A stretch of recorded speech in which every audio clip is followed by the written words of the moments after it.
Dead Sleep Double Fright Feature, Volume 3. Story 1. That Isn't My Brother. No one seems to notice. Not my mom, not my dad, not my sister. No one but me. My brother Daniel was sitting in front of me, tapping the table with his right index finger. You wouldn't have noticed this, but my brother taps the table with his left index finger. He always does. It's been 2 weeks since my 13th birthday. It was the same day he announced he was going to leave for university soon, and the same day he started acting differently. It was little things most people wouldn't notice, but Daniel and I are close. We never left each other's sides, so I picked on it quickly. He was amazing at crash team racing, not so much for me. He knew that, so he would pretend to be bad and let me win a lot. But whenever I play with him now, it's like he never touched a video game before. He pretends he's playing badly on purpose, but it wasn't pretending. He loved pasta with cheese and chicken, but when my mom brought it out, he would seem just mildly happy. We rarely had it, and whenever we did, you would be able to see the excitement on his face. He was sleeping on his back quietly with the closet open. We slept in the same room for as long as I can remember. He used to sleep on his right side and snored like an animal every day. He always kept the closet open for me. I always saw something standing whenever I woke up in the middle of the night. He never found anything in the closet, but I swore to him I always saw something, so he promised to shut it every night for me. But he stopped after my birthday. Something is wrong. This isn't my brother. I just know it. I'm planning to take it down, but I have to make sure this isn't my brother. I have an idea. I will test him. I know Daniel will have no problem passing the test. He always loved going on adventures with me, so I invited him to come with me. He was busy on his computer, saying he's busy with university applications, but I insisted he came with me. We went to an abandoned building not so far from my house. We came to this building years ago. We explored the rooms together. They were dusty, creepy, and unsettling. But I cared more about finding out if this person was my brother. We arrived at an empty small room with an infinity symbol drawn with chalk. Daniel drew it when we came here years ago. I was afraid Daniel would leave me. He told me he would be here for me forever as he drew it, saying his love for me equals infinity. I asked Daniel if he knew who drew it or knew what it was. He said he didn't know who drew it, and it means infinity. Now I'm sure this isn't my brother. This person is an imposter. I have to take care of him. The night settled and silence filled our house. Everyone was asleep. I was in the kitchen, sharpening the knife my mom always used. I watched my mom do it a lot. I wasn't good at it, but it was better to make sure that thing is dead. I stood next to my brother's bed as he slept quietly. I held the knife with a firm grip. I prayed to God, any God, he would snore and I would be wrong.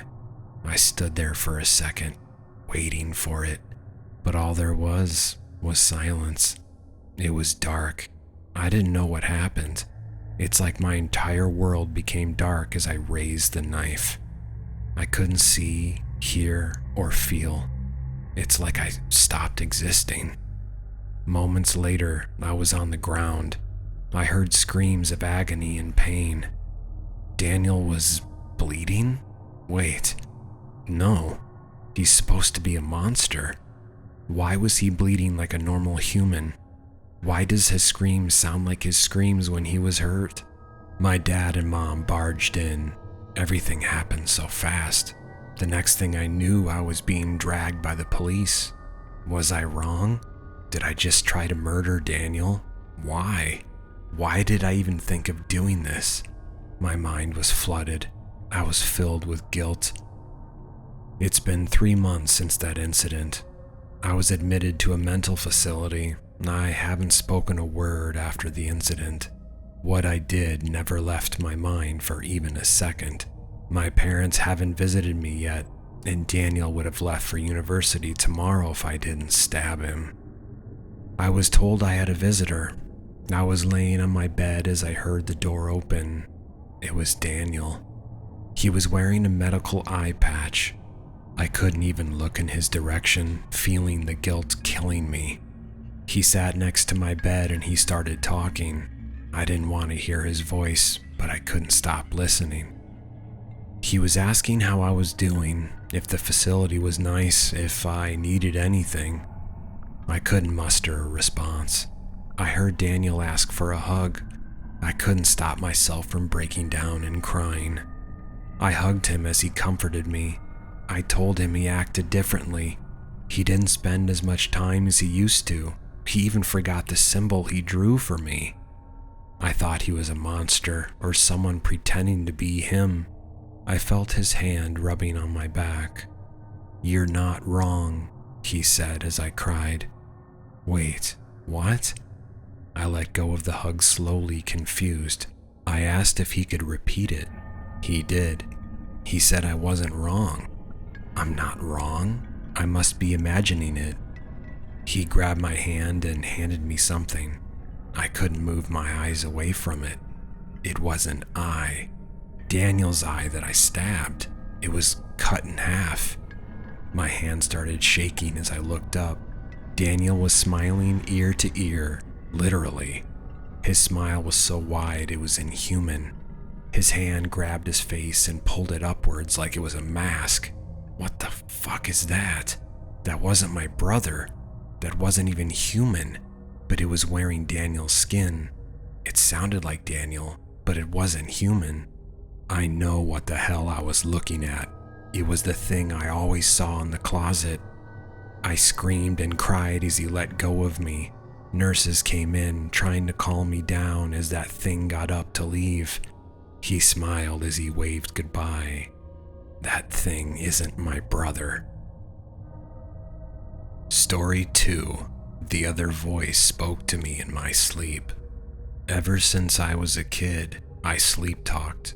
I usually said weird and incoherent things that I had no knowledge of the moment I woke up.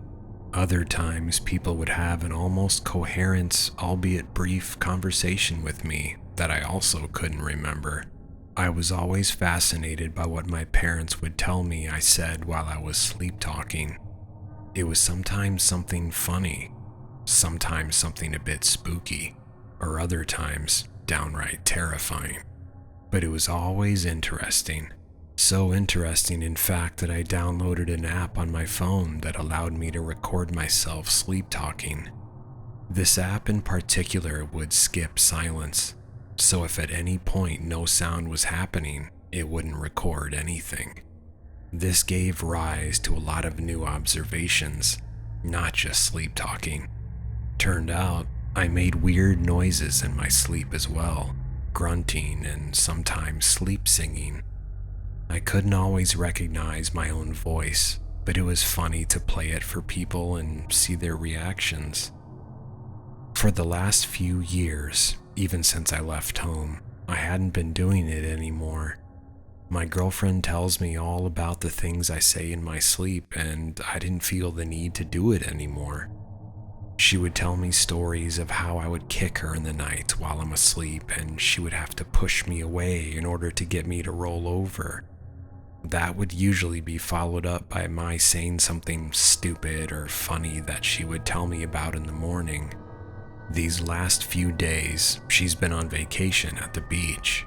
I chose to stay home so we wouldn't have to board our cats.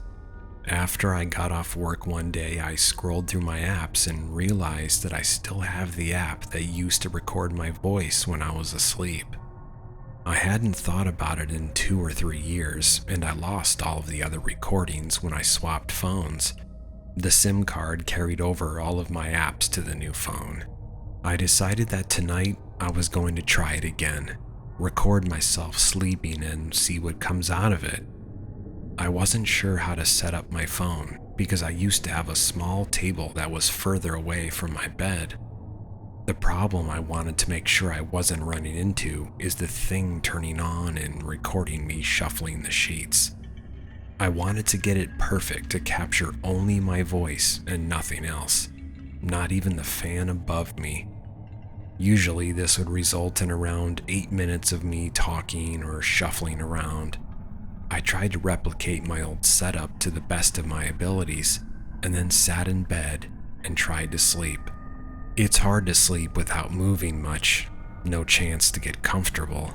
Usually I would sleep with my girlfriend in the bed with me, so this new environment carried a new eeriness I don't think I was entirely ready for.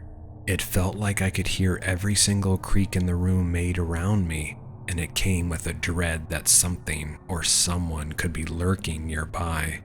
Everything I saw was dark, and with no one to go to and hold, I just had to look at the darkness. One of the cats would startle me once they jumped on the bed or jumped somewhere else. This was the new kind of on edge I haven't felt in a while. Everything just felt so dead.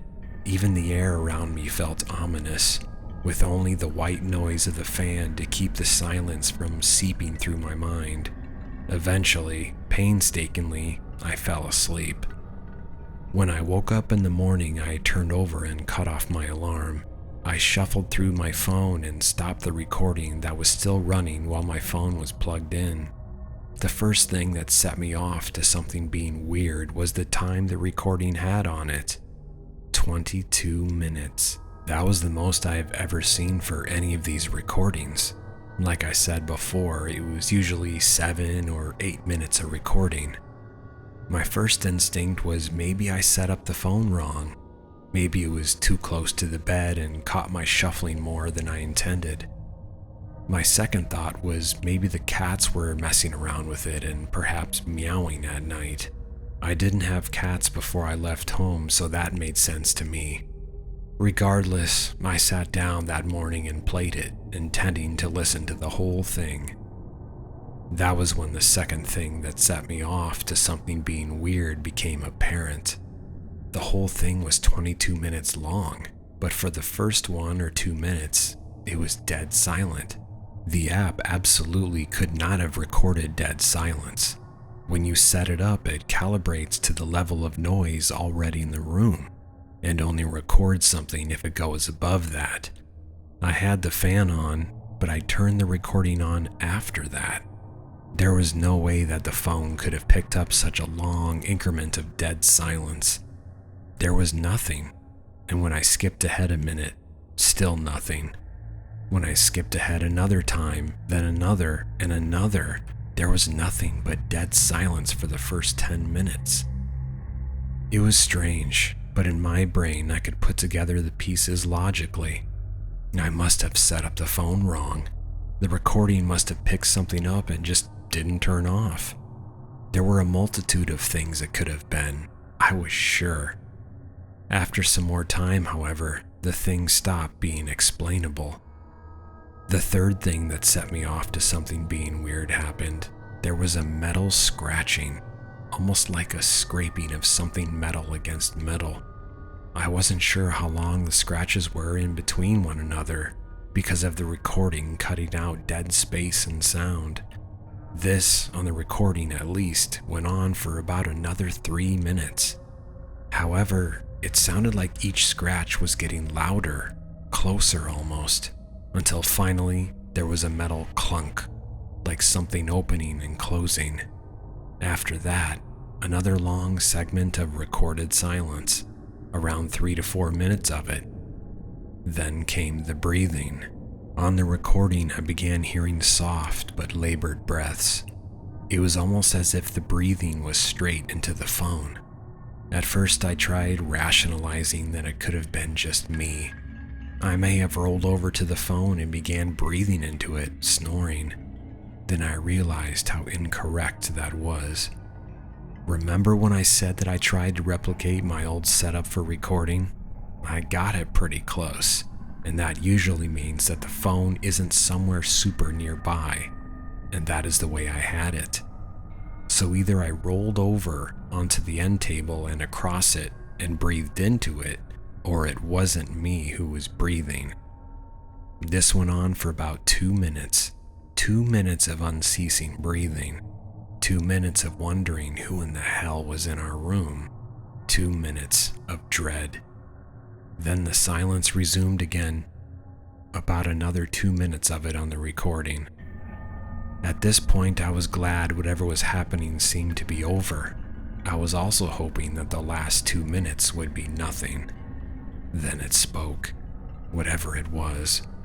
I couldn't tell if it was a man or a woman, just that the voice was so deep and raspy. It sounded like an old chain smoker putting on their best scary voice to scare kids at Halloween time. And it said, "I know when you sleep." A few moments passed. I sat in stunned silence. I knew that couldn't have been my voice. It was impossible for me to speak like that. I heard that metal clunk again, some squeaking, and then that same scraping noise from earlier. That went on for the last 2 minutes as the scraping got further and further away. I sat staring at the blank screen of my phone for what felt like ages. Sweat was pouring down my face. From there, I stood up and walked to the bedroom. I looked around the room for something, anything that could have told me what this thing was. When I walked further into the room, I stepped on something sharp. When I looked down, I saw a small black screw lying on the floor. I picked it up and looked around for what it could be from. And there it was, clear as day. The vent in the room was missing a screw. I wasted no time and called the police. After that, I told my girlfriend we needed to stay somewhere else for the time being, but I had no idea how to explain why. I remember I told her that someone had tried breaking in and I felt unsafe. I told her to meet me at a friend's place that was at the complex we were in while the police investigated. I didn't have the heart to tell her that whatever this thing was, it would come in whenever it wanted, and it knew when I was sleeping.